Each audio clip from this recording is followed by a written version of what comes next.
here with John Pounders. I thought I was interviewing a porn star, and then it turns out they got the wrong guy. Porn star or a fighter? Pounder's last name? Yeah, Pounder. That could have been a fighter. Yeah. Yeah.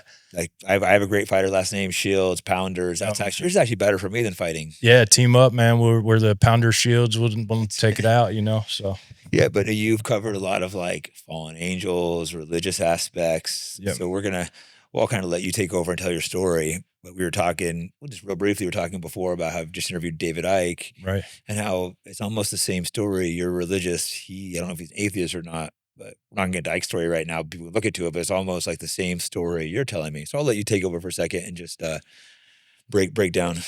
Absolutely, yeah. So I think it is the same story. But I started out when I grew up. I was in a Christian home. We went to a Christian school, but I started studying mythologies and all these different stories that I didn't think they lined up with the Bible. But then I actually started reading the Bible for myself, and Genesis 6 has this story that talks about these sons of God. They call them the sons of God, or B'nai Elohim, which the only other time they're mentioned is in the book of Job, where the sons of God sang together when he created the world. So these are supernatural. I mean, you can call them supernatural or whatever. They're different entities than human. Yeah. And it says that they came down and mated with the daughters of men, and they took wives, and then they had children that were called Nephilim. And the word Nephilim means fallen, but they were giants. It calls them giants. And it says they were before the flood and after the flood. And so when you look at those stories, and if you look at it through like the book of Enoch, it talks about these watchers that came down on the Mount Hermon, which is over in Israel, near Israel and Lebanon, right there on the borders of all of that. And they came down and they actually had children. And this is all the stories. This is all the mythology stories in Islam and Greek mythology, Roman mythology, the same exact story. Yeah, all over the world. Even if you look like the Aztecs, there's similarities of the floods. And like you look at what before was the Sumerians. Yeah. Everywhere. For me, I was never religious growing up. I was kind of atheist, which is stupid. But then, I don't know, maybe 10 years ago, I started realizing there was a God and a higher power. But over the last year or two, I started really looking into different religious history and some other dark satanic stuff, which I don't know, maybe at the end we can get into. Yeah. I'm seeing it's the same story everywhere. Like I'm still trying to figure out what's what. I don't 100% have it figured out, but I'm seeing everyone's telling the same story in a different, the Muslims, they have the jinn, which are the demons. Mm-hmm. They also love and respect Jesus and think he's, a top prophet. Yeah. Yeah, they do. And I think that Jesus is interesting and through all of this, because whether you look at astrotheology, which is the study of the stars, because almost all of the mythological books, they are telling the same story actually through the Mazzaroth. In the Hebrew, it's called the Mazzaroth, or the Zodiac is what we know it as. But almost all these stories, not only in the Bible, have a astrotheological aspect to them, but they also have hidden codes within them, like equidistant letter sequencing, which is really interesting. So like if you went every 50th word, you'll find a code in the Bible, but at the same time, it tells like a historic thing.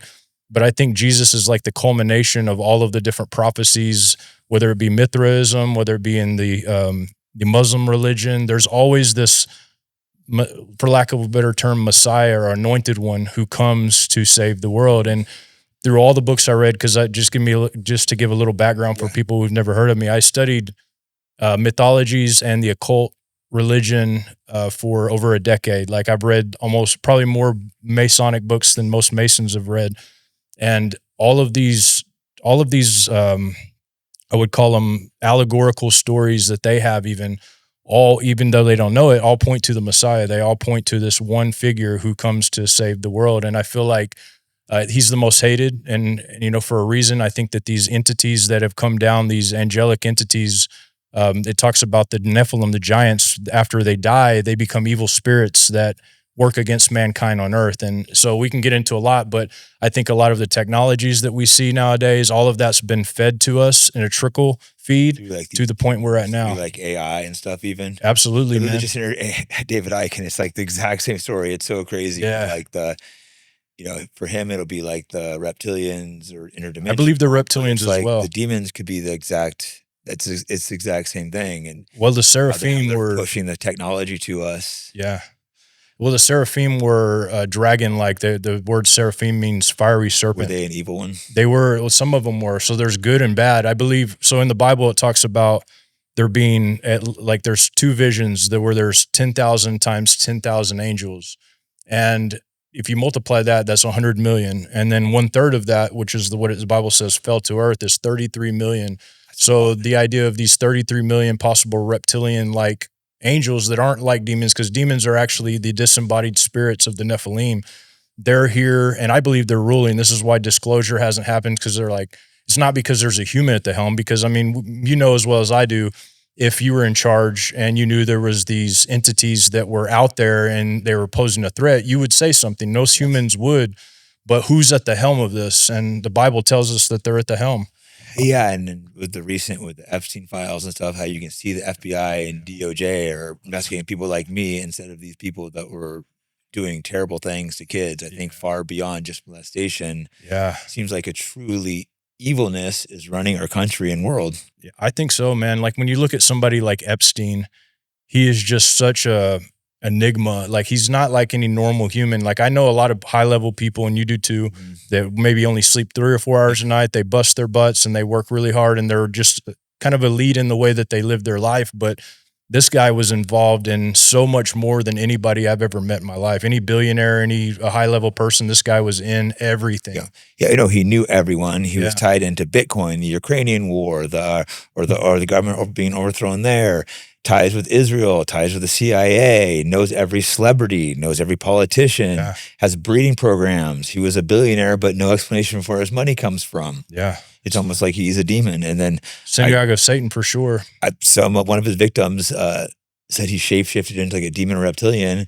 I think I put that on Twitter, and everyone's attacking me, being like, "Oh, it's idiotic." Like, first off, I didn't say he did that. Secondly, this is a victim statement. Yeah. And the idea that religious people attacking me, but the idea, if you believe in religion, but you believe there couldn't be a demon, and this guy does seem far beyond what is humanly possible. I think so, man. There's a lot of people that I've talked to over the years that have said similar things. Like these people have a way to, like I interviewed a guy that was from Hollywood, David Heavener's his name, and you should maybe have him on one time, but he talks about when he was working a scene that the actress he was working with, her face shifted. He's the only one that could see it, but he's noticed that was happening a lot in Hollywood. And if you think about it, in Hollywood, you know, they're stars, right? And in the Bible, stars are actually synonymous with fallen angels. And it's interesting that Hollywood, and probably a lot of people have heard this before, but the holly branch from the tree was where in wand lore, that was the most powerful tool to make wands. And if you see what Hollywood is, you'll know that magic. Magic. So broadcasting, not just casting, they're broadcasting now to the whole world. Broadcasting like a spell. Yeah, because they follow these fallen ones. They worship them. They sacrifice to them. It's been going on a long time, for thousands of years. Like every major civilization of the world that went to this were a Canaanite structure. There was Canaanite religions all set up everywhere that sacrificed children, did all this horrific stuff. And a lot of the people that are doing it, I think they're being blackmailed and used so that they aren't able to actually fulfill their duties on earth. There's normal humans, but the kind of evil that it would take for some of the stuff they're doing, I've met a lot of evil humans. It goes beyond I think we're having a hard time comprehending it, because this goes beyond the evil of like what me and you are capable of. So people go, no, that can't be possible. Yeah. But human sacrifice was out in the open until a few hundred years ago. I mean, the Aztecs, they did like thousands a day. And what do they do? You mentioned a winged serpent or dragon. Yeah. It was a dragon god that they sacrificed to. It's always a dragon god, because that's really ultimately what the, as David Icke would call him, I think the demiurge or something like that is this entity that is right now has control over this realm. And we see in the scriptures where he tried to offer Jesus all the kingdoms of the world, and he took him on a high mountain and offered him everything. And if you look at like the way we all operate, we all have to go through that trial, because the enemy will offer you anything you want if you're willing to do what he has you do. But there had to be one that came through the system perfect in all of this. And, you look at the stories of like Muhammad or all of them went to those experiences where they fasted and went for 40 days. But then when they came back, they were almost more evil than when they came before. But Jesus was the one to overcome that. But dude, when you look at so Hollywood, for instance, they've been controlled for a long time. The podcast industry is starting to get there. You see a lot of people popping over. Yeah, that's really disappointing when you're seeing people who I thought I could trust. So I'm starting to think I can't anymore. That's disheartening. I mean, I had someone offer me a large sum of money to have a little creative control of my podcast recently, but I told him to go fuck himself. I mean, big props to you, man. I've been doing this since 2010, but 2016 is when I really started. And I can't tell you how many lashes that I took over the years talking about some of the things you're talking about now. I mean, it's really like, to me, the reason I wanted to come on here mostly is because like I'm intrigued how you're doing it, because there's so many people that have big timing. I think I came in at the perfect timing. I think I really started after October 7th, Israel just went so over the top, so evil. So I've been very critical of Zionism. Obviously, it isn't the topic we're talking about, but I think there's some major tie-ins there. Sure. With, and I think too many people are seeing it now.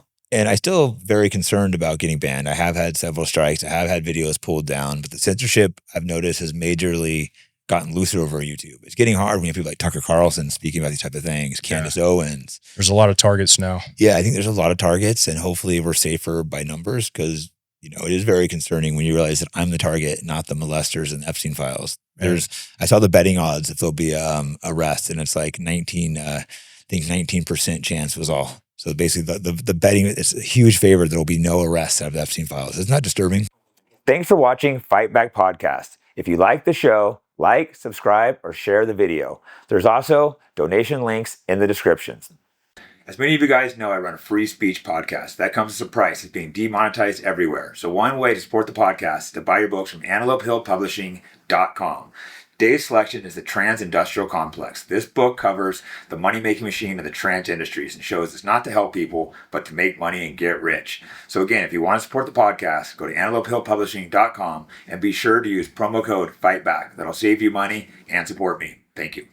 It is disturbing, and I think that it could be correct, man. I think what they're trying to do, personally, I think they're trying to normalize that they can get away with that behavior and there's nothing we can do about it. Like, I feel like they're trying to make that known, and I could be wrong. There could be a lot going on here behind the scenes that I don't know about, but ultimately it just seems like they're normalizing it. I mean, there's so many freaking PDFs that are everywhere all over our country. I mean, it's like, that's the sign of a depleted country, a country that's getting ready to fall. Yeah, no, it's so sick and deprived. For one, we can't believe it's true. And I think it's disturbing because most Americans agree these people should be executed, and the government's doing it right before our face. And they're Xing out the names of the people that are admitting to doing this in files. They're hiding the pictures.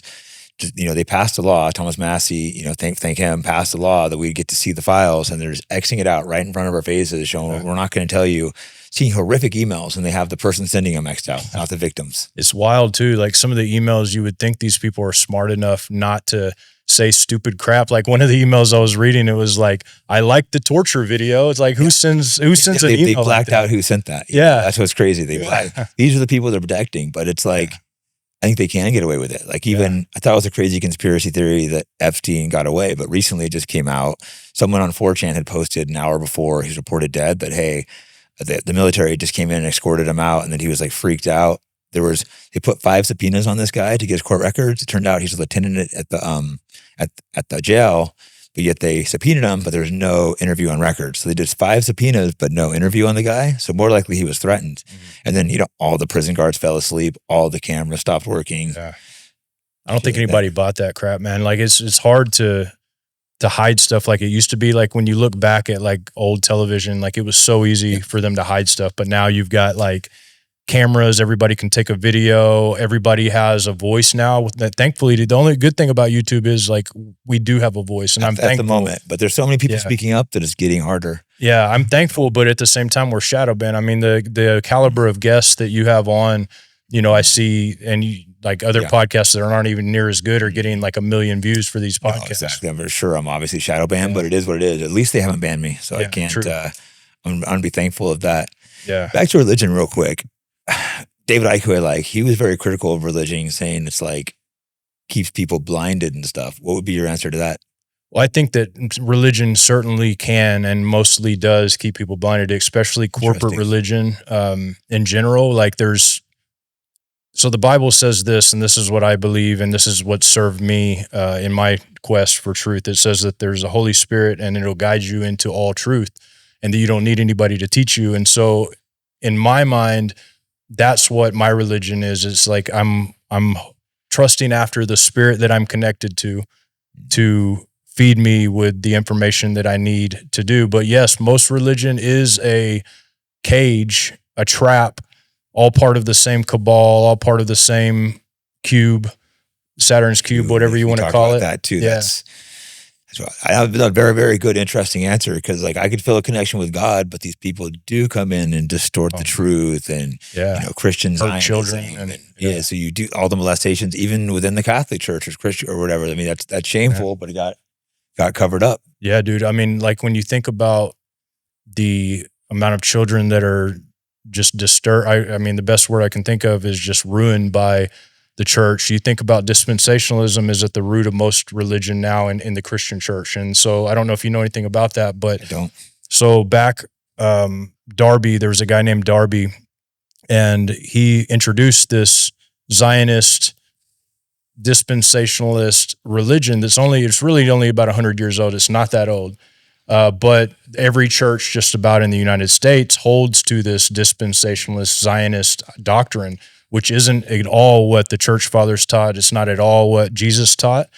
In fact, like we are considered Israel, those who believe in Jesus. It says in Galatians that those who believe in Jesus are the seed and heirs according to the promise. And if you see what Jesus said to the Pharisees, he called them serpents.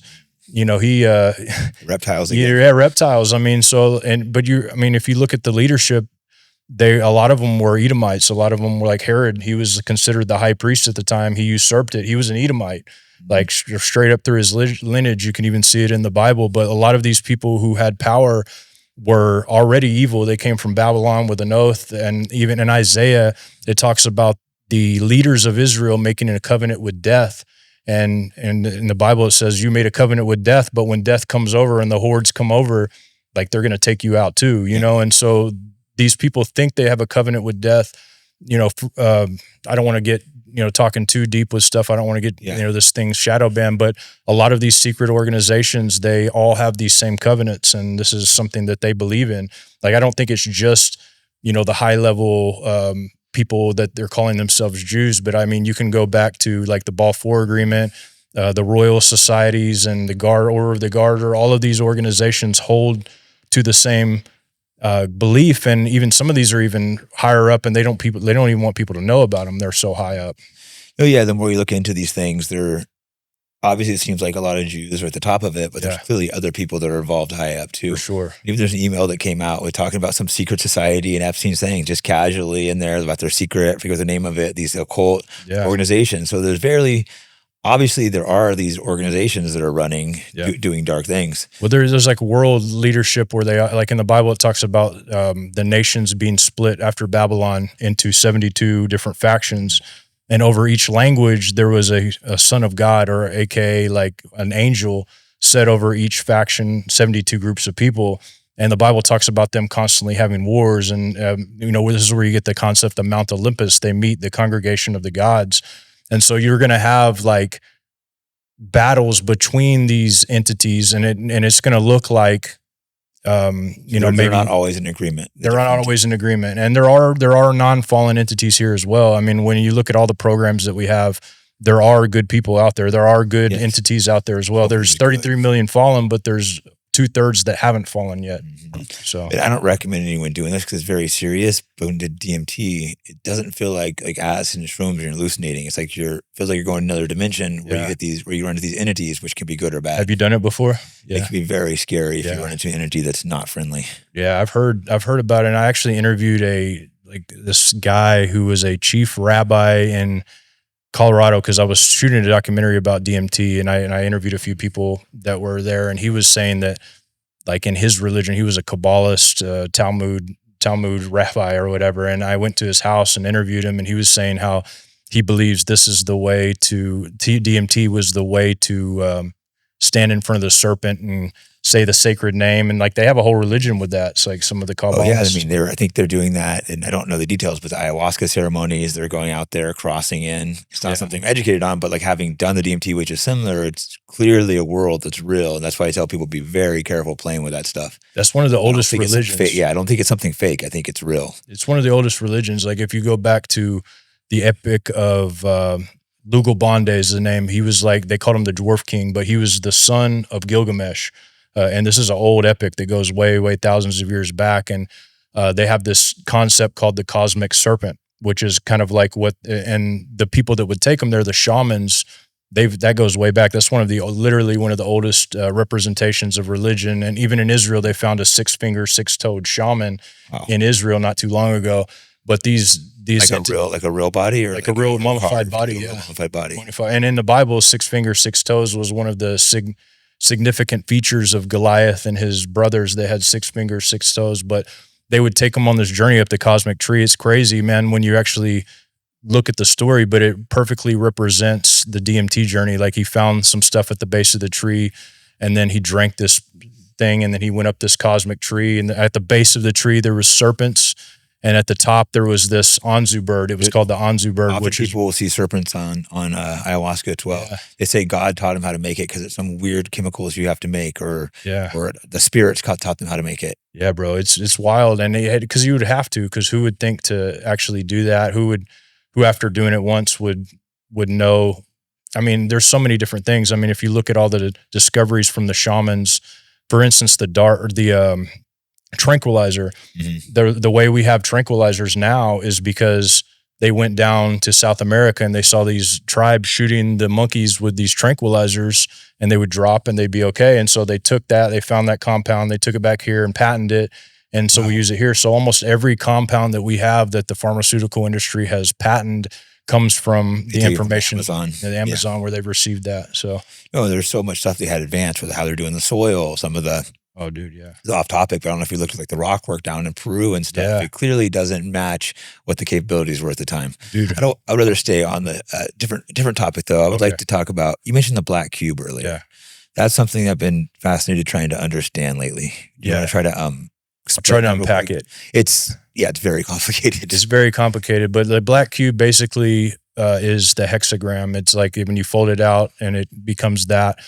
And you also see the black cube in Islam. You see it in the Judaism when they have it on their head. Yeah, you see it in Masonry because they have the block, and then they'll have on the 4 corners, they'll have the 4 sacred books. And so it's even in Masonry as well, the black cube. But what it ultimately represents is the worship of Saturn. And Saturn was the god who ate his own children. Like it's what it says. He ate his children. He was the eater of the gods. He had these children. He didn't like what they're doing, and he ate them. And it's interesting when you see the planet of Saturn, it has the hexagram on the top of it. That is so interesting. So who don't know, there's like they say it's a storm, but it's been there forever. That has a hexagram, looks just like the Star of David. Yeah, it's crazy, man. And the rings are starting to diminish now. A lot of people believe that represents the chains that was holding this god, because like in all the representations of Saturn, he's coming back again. And I don't know if you saw the movie, there's a Marvel movie where the guy that he was like called the Destroyer of Worlds. I can't remember his name. Sure. But he came and he took over the technology that they had. The guy that sits in the chair that has access. I'm not a nerd when it comes to Marvel. I'm trying to remember the guy's name. I don't watch very many movies. So. The guy has access to this machinery that he's able to look at anybody doing anything at any time. It's kind of like Palantir type technology. And this entity comes back and instantly grabs hold of that technology, and he's able to like take control of the whole world. And I think that a lot of this AI stuff, like this trickle down of technology was by design. I think that they've always had this technology because, like you said, like some of these ancient stones that are just so massive. I was just in Lebanon, and like you see stones like Baalbek that are so huge, and you see in Byblos these stones that are just so massive. And I went underneath the ground there in Byblos because there's several layers. Yeah. It's like where the oldest Phoenician king is, and there's these tombs that they were like 15 foot long, and people don't excavate. Seeing this stuff in person is just like blown away. That's why I was in Peru and I went down there. Yeah. Like Graham Hancock book, and I was like, this sounds so interesting. I flew down there and I was like, wow, this is like, there's no way that I think the Incas with the materials they had could have built this. Yeah, I don't like an insult on them. It's just the materials they had, they weren't able to. You could see the rock work on top of it they were building. It wasn't anything like it. Yeah, bro. I like the pyramids, and they're starting to discover more about that. But I mean, there's people that have the theory that these were weapons. Like some of these buildings were weapons. Like the Dr. Joseph. I can't think of his name right now, but he wrote a host of books. But he was talking about that, how his theory, and there's a lot of theories. Like all of the buildings that are built all over the world, they all share like common architecture. Yeah. And some of them are built, they look like, in his book, he was showing they're built to look like a magnetron, like they were shaped in order to see vibrations and receive information. Well, I think Nikola Tesla, which he's one of the most intelligent men to ever live, he probably understands energy better than any human that's ever lived. The amount of, I mean, people with Google, all the stuff he's invented, he believed they were giant, like power things. I think he first thought that because of where they were located. Yeah. I guess it's something like some kind of grid right there. And then recently they've shown they go underground further than we thought. The way it's hollowed out. Yeah. He didn't believe that they were built as to put, kings. Well, think you're born and then all of a sudden is all you're doing is making your people build a tomb. Wouldn't someone just kill you and take it over? By the time you die, the guy would be like, never mind, I want that for my tomb. Yeah, and they didn't, I mean, there's no bodies in there either. In like the Great Pyramids, there's no like chamber that they would bury somebody in. So it makes no sense that it would be a burial chamber that they went to that much work. Plus the idea that they're literally aligned with Orion's belt, and they've been aligned like that for thousands of years. And I used to do tool and die, and like, so the amount of measurements you have to do, the exact precision that you have to do on that is not something that a primitive person can do. But yet their building is so meticulously built and within such great tolerance levels that it just, there's no way. I mean, there's just, in my mind, looking at it, there's just no way somebody would. Aren't like lots of the old great structures built exactly around the stars, like lined perfectly? Almost all of them are. So clearly that was of great importance to them, and they greatly understood like the orbits, the stars, like at a crazy high level. And this is like all around the world too, not just like in Egypt, correct? Correct. And I think that a lot of these structures that they're built over old structures, like Rome, for instance, the Vatican is built over necropolis, is built over the city of the dead. Almost all of the new churches that you'll find, they've built them over cemeteries or over places that are old ancient structures. And I think there's a reason. I think they receive information from that. But I also think that there's the element that these fallen angels have been here for a long time. And part of like, you had a guest on called JT Follows JC, and I followed a little bit of his work. I've actually interviewed him myself. And some of the stuff he says is super intriguing, but I did the mapping of the time period from which the start of man until the flood. And if you read the genealogies, the Bible gives you all the genealogies of the people, and it tells you how long they lived, how their children, how long they lived.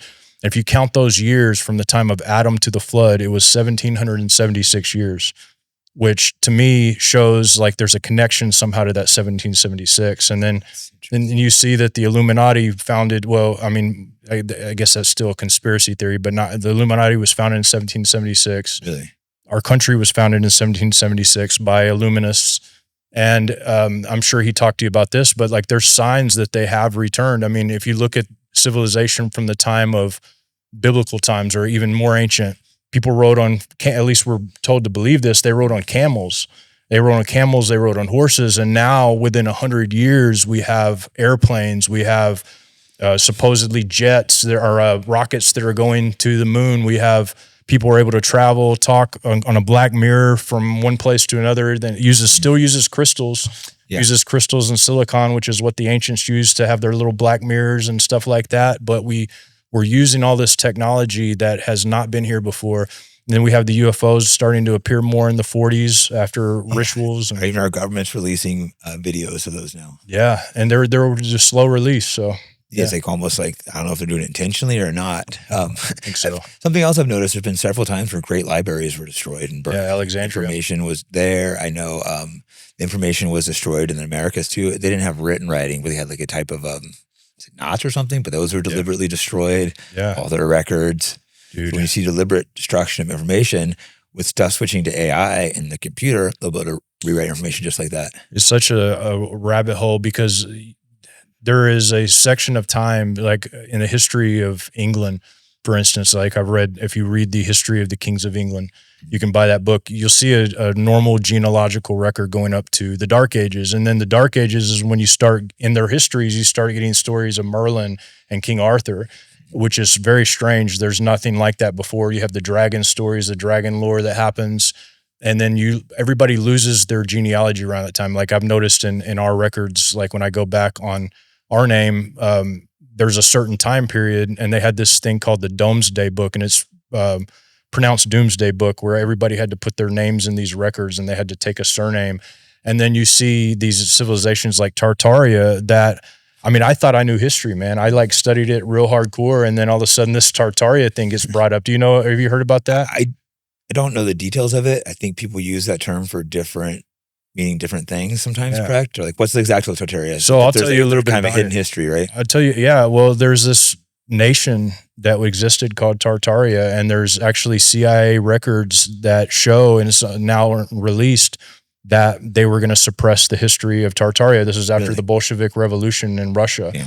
And so there was this massive empire that existed that we don't know a lot about because it's been... And it was called Tartaria? It was called Tartaria. And if you look at like one of the only books on this subject, and there's several now, but Fomenko wrote like a series of books on this, and he's a Russian, so they just now got translated into English. But dude, if you read that stuff and you see like how big this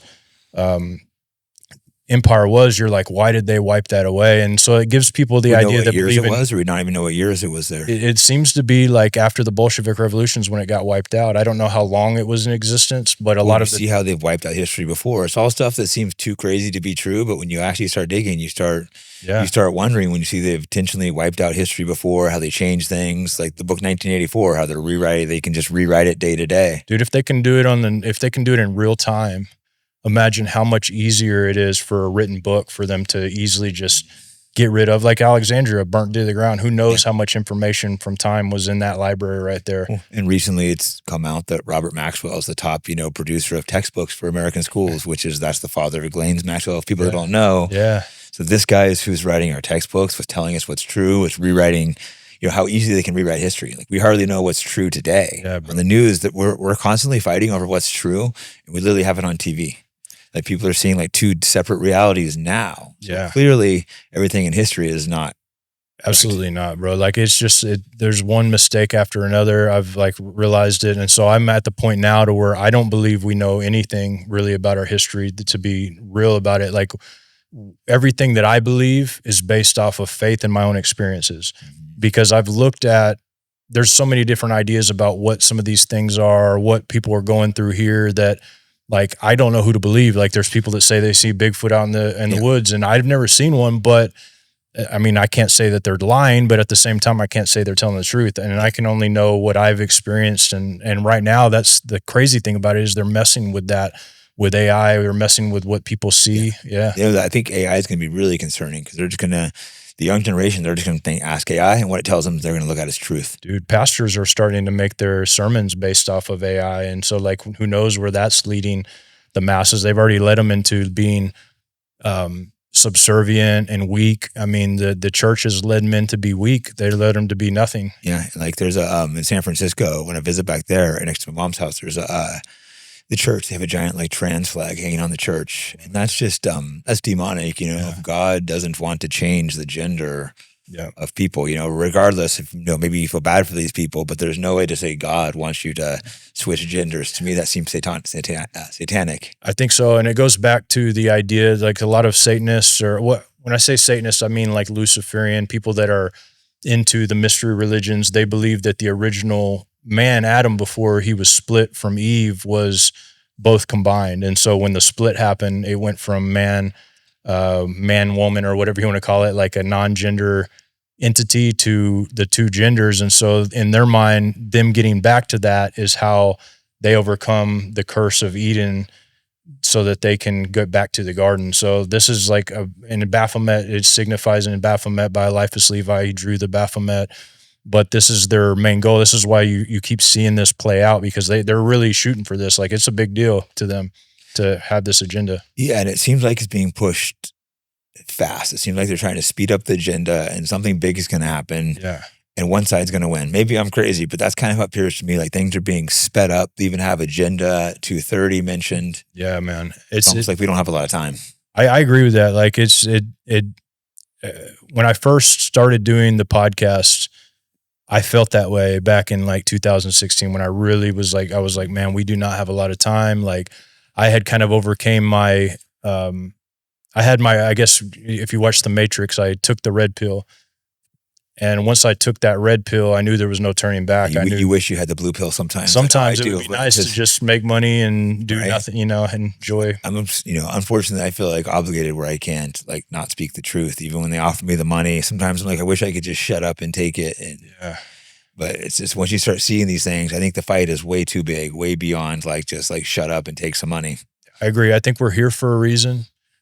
And the enemy of this world, whatever you want to call it, which I believe it's the devil or the demons, the fallen ones, they are designed in a way from the moment you're birthed to take all the information that you receive and mold it for a certain way. Everything you see on TV, everything you learn in school, everything you go to when you go to church, they've taken over every industry, and there's no industry that I know of. Even the Christian industry, the Christianity, when you see the music industry, all of the same small group has taken over. The Hollywood, almost all the media. Yeah.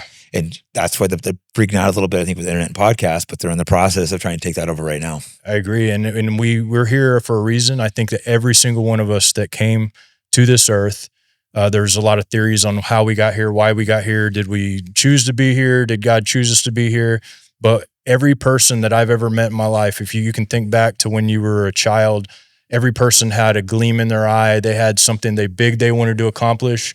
But somewhere along the way, that got crushed, and people they don't have that light in their eyes anymore. They don't have that desire to accomplish. You see people, that have broken down like that, miss their dreams. I've seen a lot of that. They've sold their soul, basically. I mean, if you think about it, they've sold who they're supposed to be to conform to the world. And biblically, like, I believe that the Bible tells us, like, don't conform to the world, but be transformed by the renewing of your mind. And like, that's what I had to do. I mean, I used to be a drug addict, dude. I was on mainly pharmaceutical drugs back, this was 15 years ago, back in 2010. And I grew up in a school, but I dated this girl. Her dad was a doctor, and he used to prescribe me whatever I wanted. I hurt my back playing basketball. And so it's a big problem. It's a big problem. Pharmaceuticals are pushed like crazy, and they keep you just a little bit like docile. And and you keep you not thinking. It's pharmaceutical, it's okay. But yeah, they keep you down that way. Yeah, I didn't think about God or anything for years when I was on that.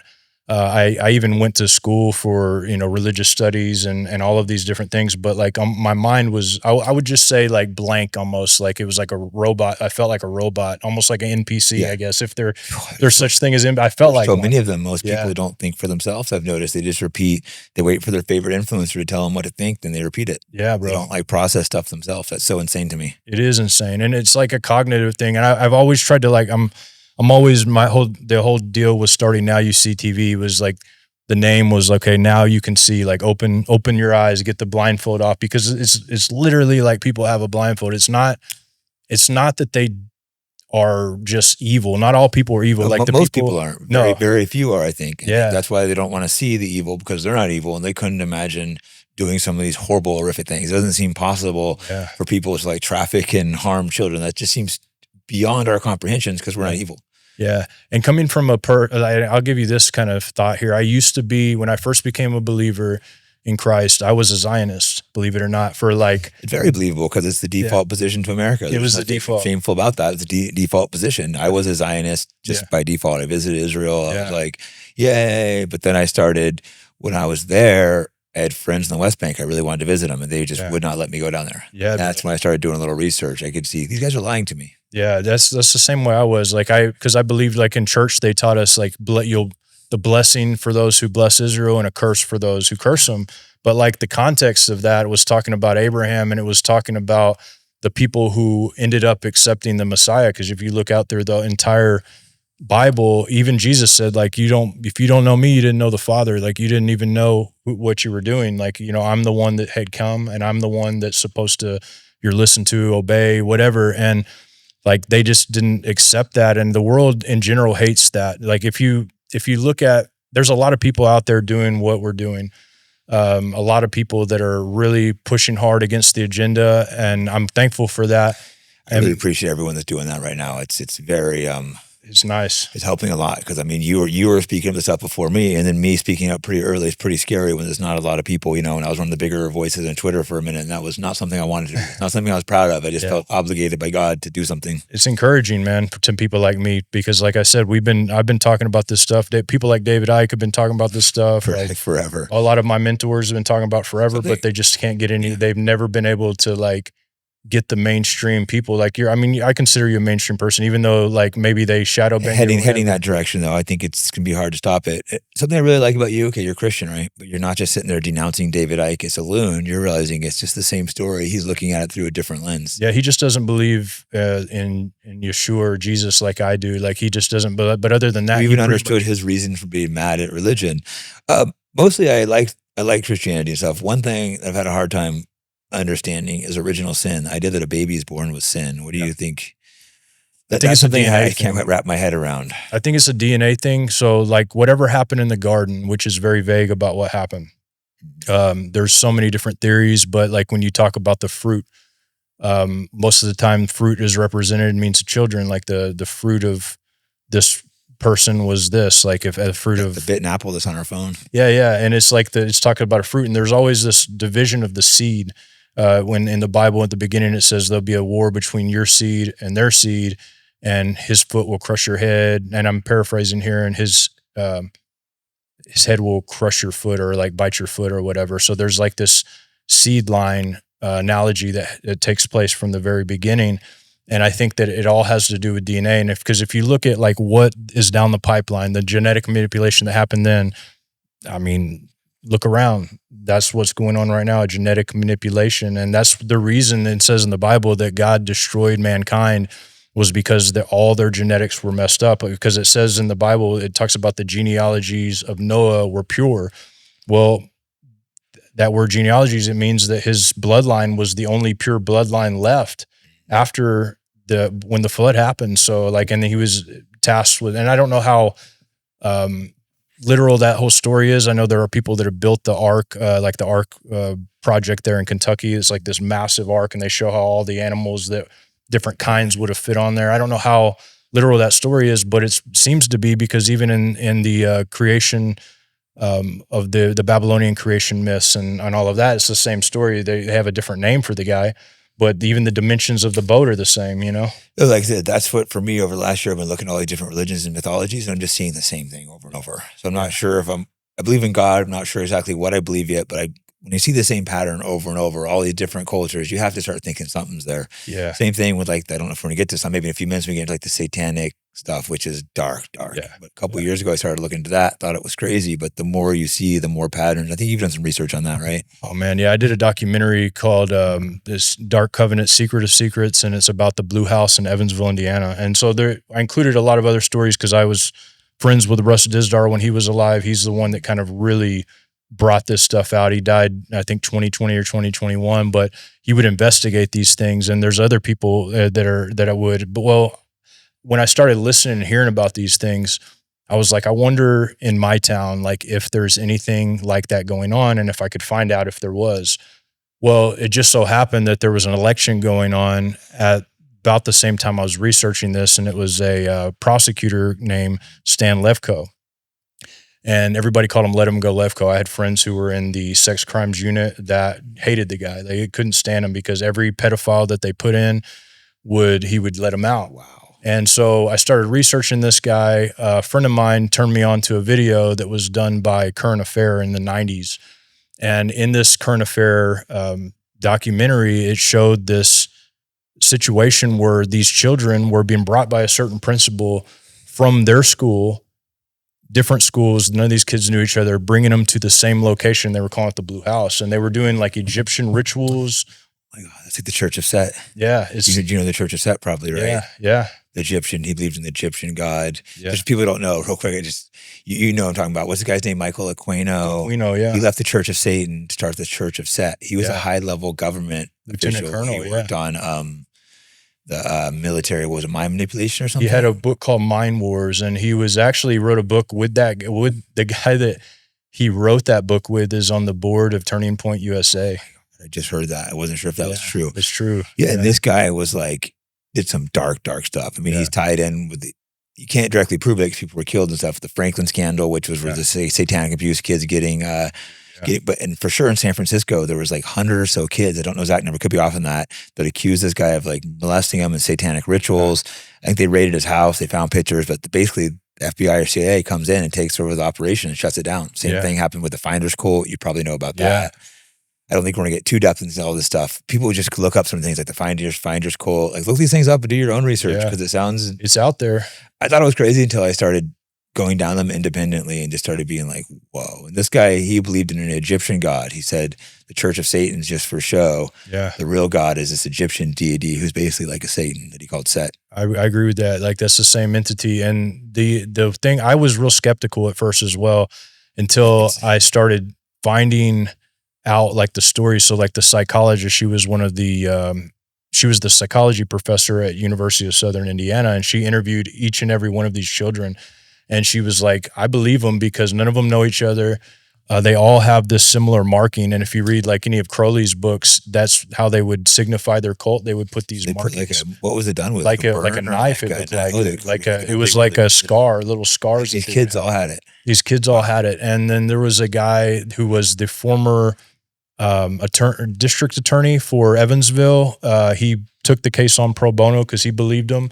To get back to the story about the prosecutor he would not press charges. He would not do any of that stuff, even though the overwhelming evidence. And so anyways, at that time, he was going up for election against another guy named Nick Herman, which I knew Nick Herman. I played ball with him here and there, was ready to go against him. Like he said, he remembered when he was my age, he's the same age as me. So when he was younger, he remembers seeing this stuff on the news and thinking, one day I'm going to put an end to this. And like, so at the same time this documentary was coming out, I moved after I put the documentary out and moved because I was like, if this dude wins, I'm in trouble because I already had stuff that could be pending charges from me and everything like that. So I released the documentary. I moved like an hour away.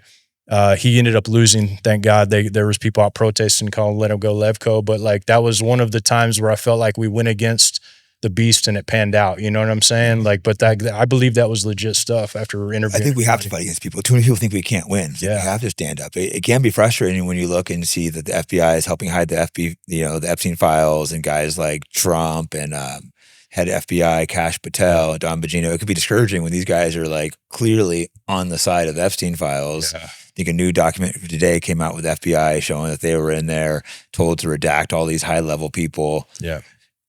It's discouraging, but we can't just let these guys do this. I believe that too. And it, like over time, when you look at when strong men rose up, when people of power rose up, like the thing about people that are good, they don't want to control people. And so they'll gain wealth, they'll gain notoriety, they'll gain all these different things, but it's usually very separated and people are doing their own thing because we all want to be left alone. We just want to be left alone, do their own thing. They don't want to cause any problem. But if these people are being so evil, we have to stand up. Yeah. We're not going to have a time with Palantir. Palantir isn't like the all-seeing eye. Yeah, dude, that's the thing about it is like before you would have a chance, if everybody bound together, there would be this chance, but it just seems so out of reach. And that's one thing about in the Bible that kind of strikes me. Like it talks about the beast and it says, who will be able to make war with him? And I thought about that. I'm like, how could that ever be a real thing to where like there's no way to fathom doing war with that? But if you think about AI technology, you think about Palantir, you think about all of these ways that they can literally, like right now they're viewing us, any kind of smart on our phones. Yeah, they're listening. They have it all. Right next to they turn on. Yeah, I think the phones they can turn on the screens. Those high level people, they'll have these things taped off. Yeah, like Mark Zuckerberg, Netanyahu, they have this taped off, but they could.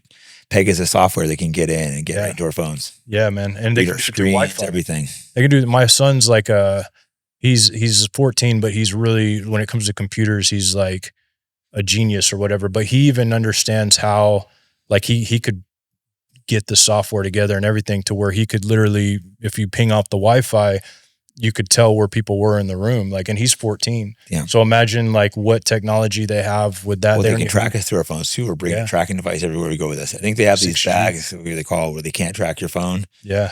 But they can track you. They can pick your stuff up. It's like, also, why do you think there's that apple with a bite out of it on Apple? I think that it has to do with the garden, man. I really, really do. Like, I don't know what else that could mean. I don't either. Like the bite out of the knowledge of good and evil, whatever that is, if it's a DNA change or if it's I think it is, because if we're born with a sin, that has to be a DNA change. And if you look at, like, I've studied this quite a bit, actually. I had several different people on my show who are epigeneticists. And this is interesting, but basically everything that you see, everything that you do, all the choices you make in life gets passed down epigenetically. Through your DNA. Yeah, that's so DNA. Interesting. I think is very true. Because like how, just here one example is, for whatever reason, there's no animals I'm scared of. I see a snake, I get like a repulse. I don't, not spiders, anything else, but I feel like maybe it's almost like through my DNA, something's been passed on. Absolutely. Like animals, you can find this in, like some animals that have never had a bad experience with humans aren't scared of humans at all. But like they did a rat experiment where the one rat, every time they would make this noise, and I can't remember the noise, it might've been a ring, they would shock the rat. And so like every time it got used to hearing that noise, it would cringe up in the corner. Well, the offspring did the same thing. Oh, damn. Yeah. Passed on. So it's passed on. Wow. So they're passing on a lot of stuff just through the actions that they're taking on us, just through the fears they're putting us in us, where our generation, the next generation, if you notice, like look at the generation after us, man. I mean, you're probably my age. I'm 43. Or you're about my age. So you went through the 90s where we were kind of told, we were kind of rebellious. Everybody was skated, or, you know, everybody was like out there doing the punk rock thing, whatever, you know, and you look at the generation now, though, we've been like so much fear been pumped into our generation that we have another generation that just seems like they're so beat down and farm raised. Well, look at the COVID. The kids have getting forced to wear masks, getting fear pushed at them from a young age. Yeah. How damaging was that to their psyche? Oh man, it had to be. Thankfully, my kids were homeschooled during that time, and they don't even remember it. I asked them if they remember when everybody wore masks. They're like, no, not really. But because we would try to go places like, you know, that weren't doing that, so they didn't have to see that. You know, I was in San Francisco at that time, and it was very tough because I just wouldn't put a mask on, other than like to fly. Friends would be like, "Oh, just make it easy." It's like, no, you guys just refuse. I'm not putting a mask on to go in these stores. It's just ridiculous. I'm not playing along with their fear games. I'd be outside at the park with my dog walking, and people like turn their backs on me, scared. It's like, I'm not playing into that game. It was just insane how crazy people got out there. It was insane, bro. Like it was such a there's an old ritual that has to do with mask wearing. So like this is something, a control way. A lot of people thought too, and I don't know how true this is, but like they were trying to hide something that was an incursion of different kinds of people that were coming in the earth. I've even heard that theory, which I don't know if I believe that or not, but either way, it was a control mechanism, and I didn't want to stand for it either. Thankfully I live in a small town in Indiana to where, like, so none of the cities surrounding the big cities were doing the big events that year. And so my city, being the small, tiny town, took all the major events and did them there. No masks, nothing. And they made more money. That city made more money in 1 year than they'd made over a decade just by continuing to move through. But if people would have actually put their foot down, it didn't have to be that way. It didn't have to be that way. And for me, I was in San Francisco, one of the worst places in the country. And I just retired from fighting, so it wasn't easy dealing with that. That's why I moved out to Vegas. I'm like, I can't, just to stay at home, sit around. I have a lot of energy. I can't just like sit at home with no job. Like, it was just insane that everyone, like, I was just shocked that people went around with it. It was like reading something old in history where people just get led along with something crazy. I thought humans had passed that point. It shows, wow, we haven't changed at all. Did your jiu-jitsu gym, did they shut down during that? It was with Gil Melendez. He, for like 2 weeks, he shut it down, but he gave me the keys. So I was in there day one, but I only could get one person with me for about 2 weeks. Then they all started coming back in after 2 or 3 weeks. It was still a small group. I remember, trying to get everyone back in. Guys be like, my wife won't let me. Like, how embarrassing is that? Make a different excuse. Your wife won't let you come train jiu-jitsu. Yeah. Shout out to Gracie Owensboro, but that's where I trained, but we trained anyway. Like there was a window in between the main gym and ours. So we just like put mats up and like taped them up. So like we would just train anyway. Yeah, I taped up the windows. And thankfully for the cops in San Francisco, they would see us coming in and out. They were coffee shop. They would talk to me. They were never rude about it. I obviously didn't say what I was doing, but they obviously knew we were going in, running the gym. Yeah. And, I didn't make a public stance if it wasn't my gyms, it was Gil's. But I had mad respect for guys like Ian Smith, I believe, who he had this gym, and he just refused to shut it down. He was arrested, I don't know, I'm just guessing, and maybe 50 times, but he would just get right back up and open his gym. He took the doors off it. He was just a dog and just refused to cave. There were a few people like that, man. I have mad respect for those guys. Me too, man. Like I have a friend, his name, I could say his name, but anyways, he owned a bunch of McDonald's, like a bunch of them in the St. Louis area. And they were trying to get him to make his employees wear masks all the time. And they shut him down, and they were trying to get him to make it mandatory for him to have vaccines to work there. And he didn't want to do any of that. So he sold all of his stores, which I'm like super proud of him for it, because he was making millions off those stores. Yeah, but he saw what was right. And like, well, you trained jiu-jitsu as well. For me, I like had nothing else going on in my life. I needed to do that for like Sure. my mental sanity and mental health and stuff. Same. Like, we're not all the same. I can't just sit around the house all day for 20 hours. I'm going to get a drinking problem or a drug problem or something bad's going to happen. Yeah. So it's like, It's better to be addicted to that. yeah, I had so many friends pick up drug addictions, had a friend kill himself during COVID, friends lose their businesses. Yeah, It dude. was just like, It was bad. that seems, I think it was intentionally planned out. I think there's now emails and Epstein files showing like Bill Gates and him talking about pandemics a couple years before. Yeah. Oh yeah, dude. Like that whole what did they call it? Agenda 21 or whatever it was. Or That's wild. Yeah. that was crazy. It was like perfectly planned out, it seems like. And then, man, I remember going through thinking like, how are we allowing this to happen? Like, it just didn't make sense. And it has to be like a spell almost over all this, man. And like, and for you, like the same with you, like if it wasn't for jujitsu during that time, like, I man, would have gone crazy or maybe Yeah. picked up a drug addiction or something Yeah. like that. because everybody Agenda 21, don't know the exact details of it, but it was a program literally right before COVID came out when they were doing a simulation of how they would close down the countries, how they'd get the media to comply, the police to comply, everyone around the world. They literally planned out exactly what they did. It ended, then a couple months later, they launched COVID. Yeah. It was well played. And that's the thing that, like with Donald Trump, I want it like you, we talked earlier, I want to believe that he is trying to do the best. But when you see things like warp speed and you see all of these wars that don't seem justified of course, I'm just like you, I'm a normal guy, whatever. But like when I see a group of people getting demolished and all of that, like that just makes me rethink. Cause I know people that know Trump and they say he's such a good guy. And it makes me wonder, like, is he playing this, I hope that's the case, but I hope so. I really don't think it. It's Yeah. like, you know, we're both fathers. When we see children with their arms blown off, Yeah. just hundreds of, like tens of thousands of them in Palestine, Yeah. that's a brutality that goes far beyond, you know, him calling the Epstein files a Democratic hoax. And that's been going on so long, man. I remember when people, before I was understood what I understand now, people would send me Palestinian children getting brutalized by the military over there. Mm.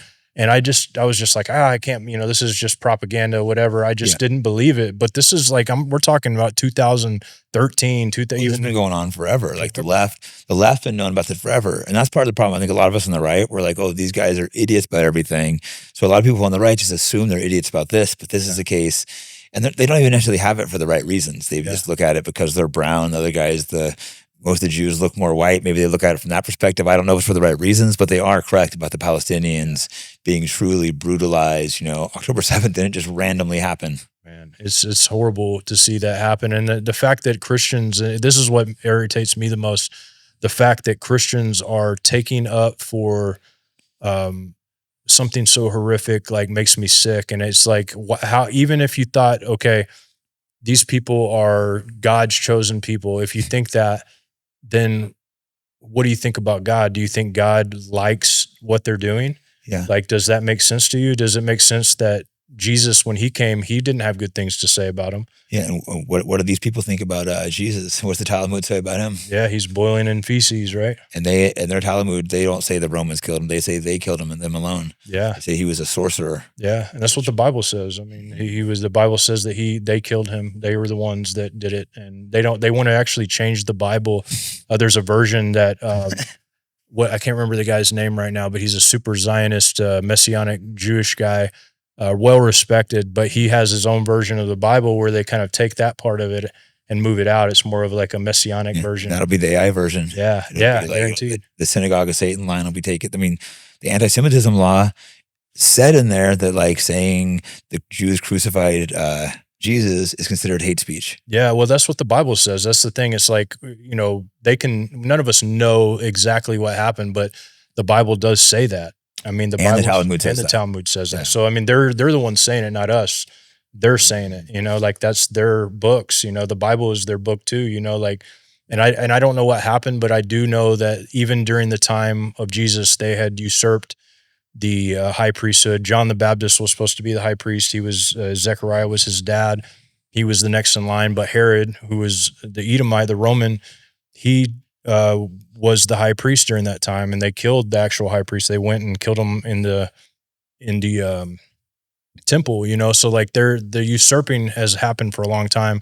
I think that they hide under the the cover of Jew because most Christians support everything they do no matter what. So like what's the most perfect cover to hide under than one that nobody will touch that's in power? Yeah, they've done a great job of like, if you say anything negative about them, you're an anti-Semite. Yeah. And they've put so many movies where they're always the victim, always the good guys, never the bad guys. Who's the bad guy? Muslims and white men. Yeah, and there's a lot of Jewish people that aren't like that. Like they're not in power. I actually have people are always shocked and don't believe me when I say I have Jewish friends, but I still have several good Jewish friends, and they agree with me with this stuff. So it's certainly not all Jews, but there's way too many powerful Jews. Yeah, they're doing it, and there's too many Jews that are they've fallen into the propaganda themselves. They've fallen into the spell of seeing themselves as always the victim, always for no reason. Everyone hates them for no reason. Not that maybe it's stuff to do with usury, and I won't mention stuff about blood libel. That's not allowed, I'm sure, on YouTube. Yeah, there's things about it that strike me as well. I mean, think about this. Like they're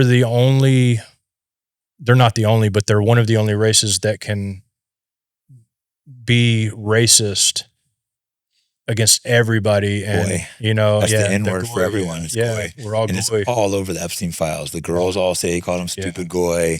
All the files is like these people at the top very clearly think they're better than us, that we're just stupid goy, stupid cattle. That's in the Epstein files over and over. If you think about white people, they're scourged against that. Like if me and you were to say, we're all about we will only mess with other white people. We'll only that's the most demonized thing in America. Yeah. Like, I'm not a white nationalist, but I've actually brought some of these guys on to hear their perspectives.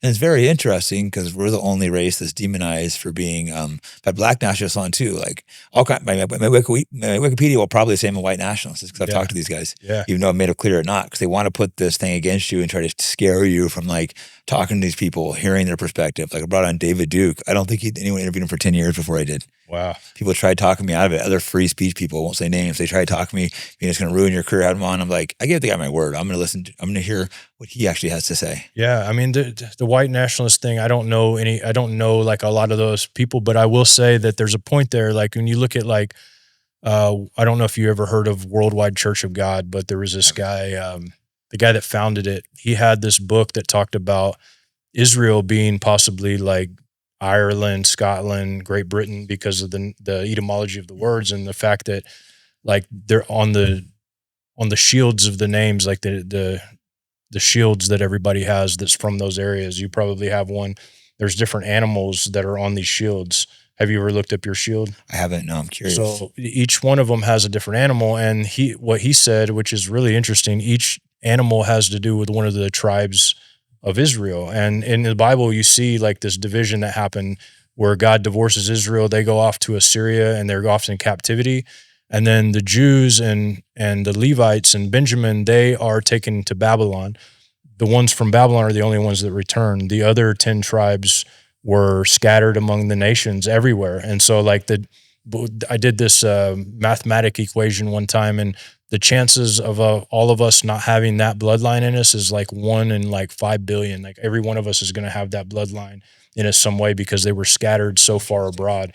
And so I think part of it's that the Puritans that came over before the 1700s and the 1600s, they're the ones that founded all the big schools, all the, the prestigious schools, but they had a manifest destiny. They believed they were Israel. That's why they named town Salem, like Jerusalem. Yeah. Jerusalem means city of peace. Well, Salem were the first cities that they founded, and like they had biblical principles here for government when they started. And of course the Illuminists came in the 1700s, but they believed that they were that. And with our history being hidden, who knows? I had a guest, Dr. Longo, and he pitched of Columbus being Jewish. And his pitch was, I'm almost certain he was after, it wasn't just random stuff he was saying. He had all these like records. He had the receipts, and it's like, he left, for the day he left Spain was the day the Jews were expelled. He even says that in his diary. And he's constantly, I forget all the things. There's just so much evidence of it looking like almost certain after his presentation of that. I'm like, damn, I think it's pretty clear to me you're probably correct. Yeah. There's a ton of things I want to talk about, but we don't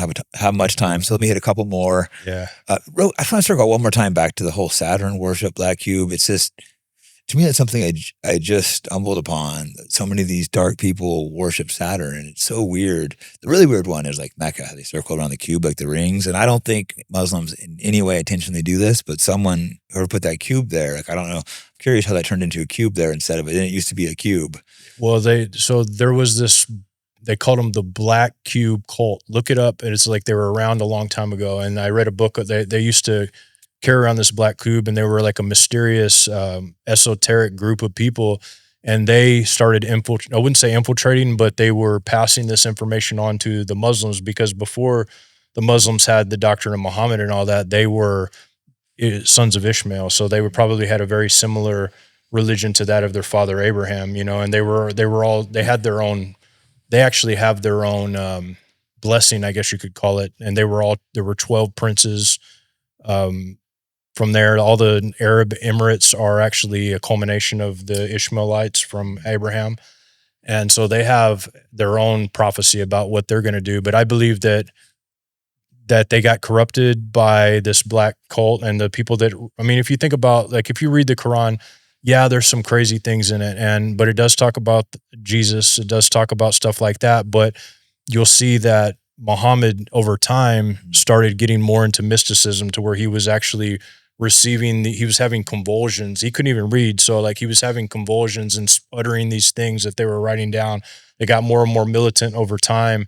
And then you have people who are in charge. I can't even think of what they're calling them, but when I was in Lebanon, you find some of these people, very violent people. I don't know if I'm saying it right. Something with the W, right? There was the Saudi Arabia ones. Or they're the ones that get pretty extreme. The interesting part is the ones that ISIS and stuff, it's always these ones. These are the same ones we're always funding. Yeah. These are the ones that America and Israel supply with weapons. Yeah, bro. They're the ones that Israel treats in hospitals.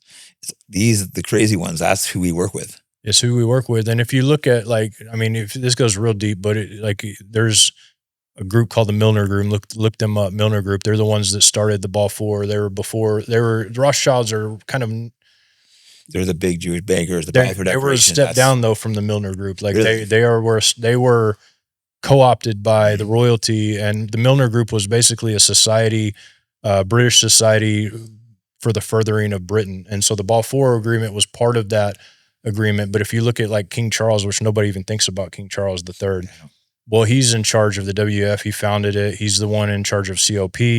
He's the one that he's considered of the lineage of Muhammad, so he's actually converted to Muslim. And you look at London, you see how it's been overtaken. Well, it's all by design. Yeah. So it's by design. It's crazy how they've just flooded the streets. I actually get along with a lot of Muslims, but why would you flood them all into England? They should be in their own countries. But I guess part of it is us bombing them too. Yeah, tons of Pakis has gotten violent, and they made it illegal to criticize it. Dude, I don't know what the end game is. It's crazy, because you would think that he would, the palace being there. In my mind, I would think, yeah, we're got to get rid of this. This is really, really bad for our society. But ultimately, if you look at his bloodlines, he comes from the bloodline of Muhammad. He comes from the bloodline of David. He says he comes from all of these bloodlines, and he actually has royal lineage rights to be the king of Jerusalem. He comes from that lineage. So this guy has all 1/4 of the world. They own land rights to over 1/4 of the world. Even America, they own land rights here. They control so much, but nobody talks about him by design. He doesn't come out and say. Under the radar. Prince Andrew, I don't know his connection, but he was all over the Epstein files, alleged of killing a girl, and there's a lot of conspiracy theories with the royalty there, man.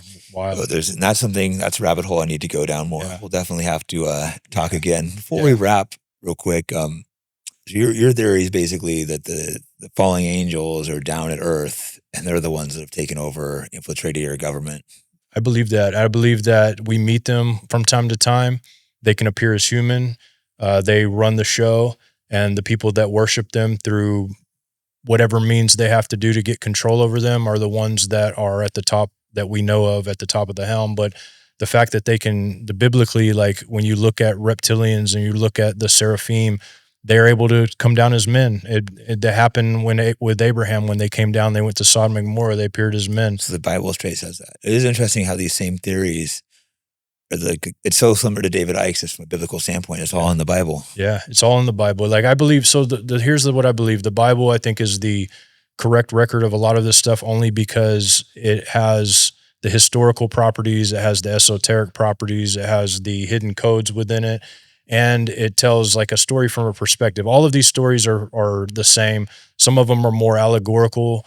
Epic of Gilgamesh and all of these epics, they are so allegorical, but yet they're still talking about a very similar story. In fact, some of the same stories, but and that's where me and him would agree. He would disagree. He would probably believe that the Bible is just the same as the other, whereas I believe that, like through my own revelations, that there's more to the Bible than just being a book written by men. Because when you can read through something, that the possibilities of having something equidistantly sequenced in the Bible in codes, and also making sense at the same time, also having archaeological purposes to where people have found cities that they believed were mythological because they were in the Bible, and then they find them.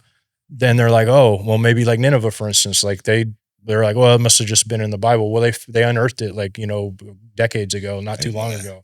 So like there's things like that can only be, to me, it's either like some supreme intelligence had to do it. Because when you factor in that it was written over 66 books over thousands of years of time, and they all have coding within them, numerology, gematria, all of these things that you can look at other than just surface writings, it has it in there. And so like the only difference that I would have with David Icke, and I agree with most of what he says, is that I believe that Jesus was actually the culmination of all of these prophecies, all of these mysteries. And that's why the wise men that you guys heard of, the Magi, the ones who followed the stars, they traveled to worship him. And King Herod wanted to go find out, but they wouldn't tell King Herod where he was. They followed the stars all the way to where he was.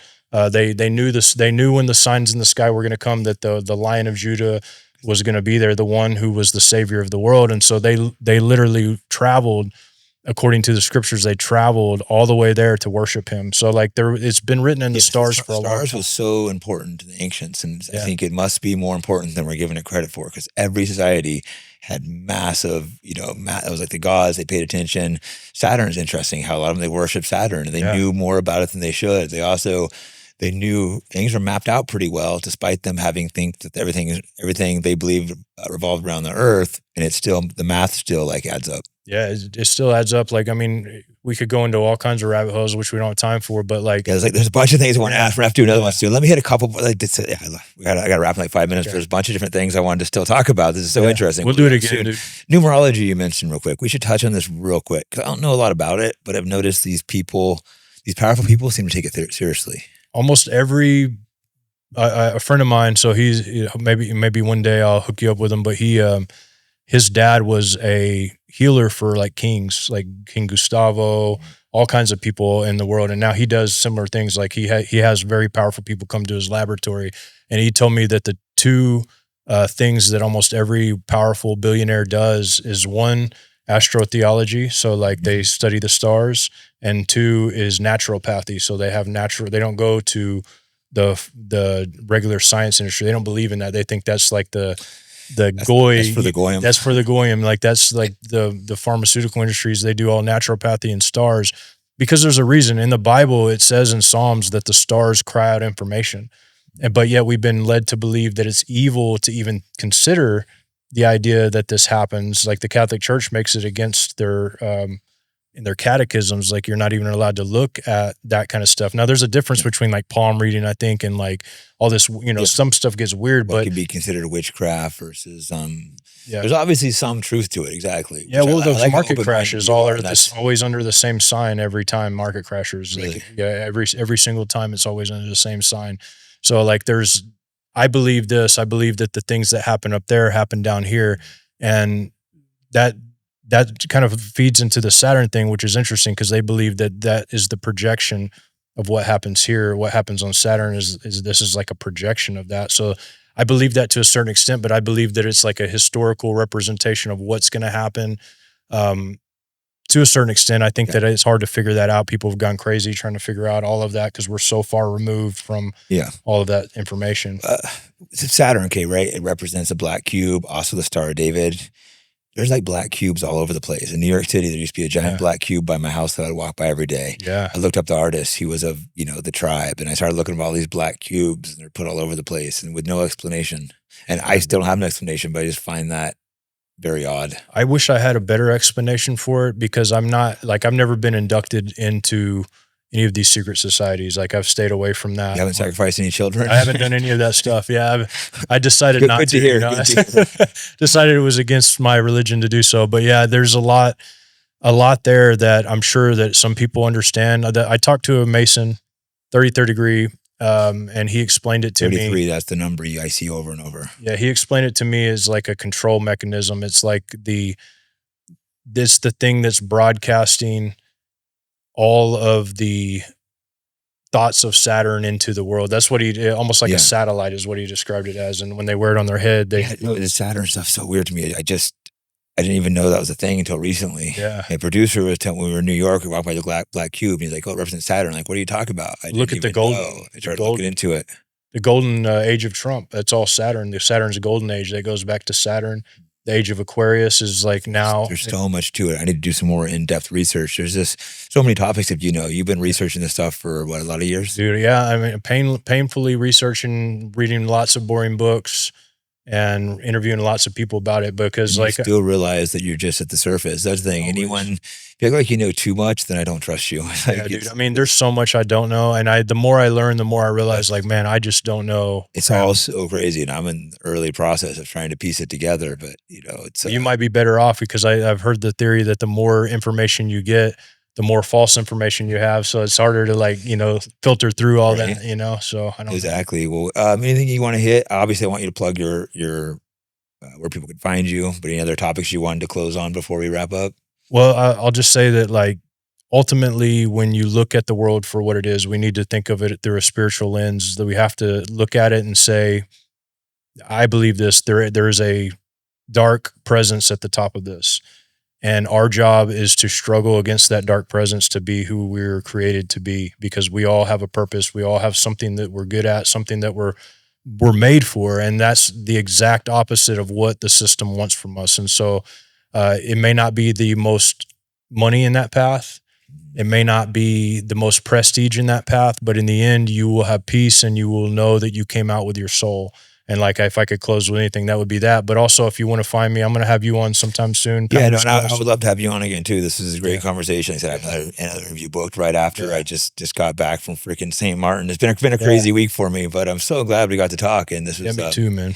This was fascinating. What's your channel? Just your name. Well, I have two channels. Now You See TV is one of them, but Pounder's Quest is the one where I interview people. I interview just all kinds of different people, come on soon. Different backgrounds, some Christians, some non, some astrotheologists, some of them, from every walk, really. Like, I'm just opening up to listen to whatever people have to say. You're really open-minded, which I like. You're really, and I found some Christians that get so closed-minded when you look in, and when I start being like, well, hey, look at all these other things have a very similar similarities, and they'll get all like closed-minded and like defensive about it. But I'm glad that you're open to see that it's all connected. I used to be that way, dude. Like, I did. And I don't know what triggered in me to realize, a part of it was figuring out the earth may not be what we think it is, figuring out that, that was one of the things. And then that also angers people. Yeah. All of the Tartaria, all that stuff. I was like, okay, like, I really don't know anything, bro. Like, I thought I did. And if even just part of the stuff that I'm seeing is true, then I've got a long way to go, man. And so, like, somebody else could be right. I've eaten my words too many times, more times than I can count. But you'll sit back and admit when you're wrong. Most people won't do that. Yeah, they won't. What made you make the jump? Final question. What made you make the actual jump to being religious? It seems like a hard jump to make as someone not religious. It's a very hard jump to make, and it's not something I feel like I could have done on my own. So I was on drugs. I told you that. So I got arrested, and I spent a few days in jail, but it was long enough that my drugs were starting to wear off, and I was able to think clearly. Yeah, you needed a few days, or more than a few days typically to. Dude, yeah, it was bad. I was like going through withdrawals in the jail, and there was like 30 people in the cell, so I'm like tossing people off. I'm like going crazy in my mind, and like at the end of it, finally, when I was like calmed down a little bit, I started reading, like, on the walls. You'd see people scratching things into the walls that were like, nobody cares about you when you're here. And then I noticed too that like a lot of the friends I grew up with, they were all like me. We ran the neighborhoods and we went around. When I say ran the neighborhoods, we ran the streets, we skateboarded, we busted out windows together, we did crazy stuff. Like, well, the all of same them are way, almost in jail, and I'm seeing them as like a reunion. And I'm like, man, is this what I want for my life? And then I remembered thinking like, you know, every choice that I made got me to where I was. And I was like at that point of kind of at the end of my rope. Honestly, I was feeling like if I don't do something right now, like I'm probably going to die. I don't want to live anymore. I don't want to live. So I cried out to God. I said, if you care about me at all, like if you care about me just the littlest bit, like let me know. And I promise you that I will do everything I can to do a better life. I'll do everything I can. You know, you just guide me and I'll do it. And so within a minute of that happening, the jail cell door opened. The guy called my name. I went into this office that was like a little detective's office, and I'm head hanging. I'm bummed out. You know, I'm like the whole thing. I'm like, I don't care at that point. My mind is at a point to where I'm feeling hopeless. Yeah. And then, dude, it was bad. And I heard my name. The guy's like, hey, John. And I look up and there's this dude that used to play in this band called Drag the Stick. It was like a punk metal band. And he used to have like a nose ring through here, and he used to have long dreadlocks. Well, he became a police officer, and he was on the drug task force. And he said that when he was laying in bed with his wife, he heard my name come across the paperwork. And he said, God told me, he's like, I know this sounds really weird, John. He's like, you can tell me if you don't want me to do it. He's like, but God told me, like physically told me to come here and pray for you, dude.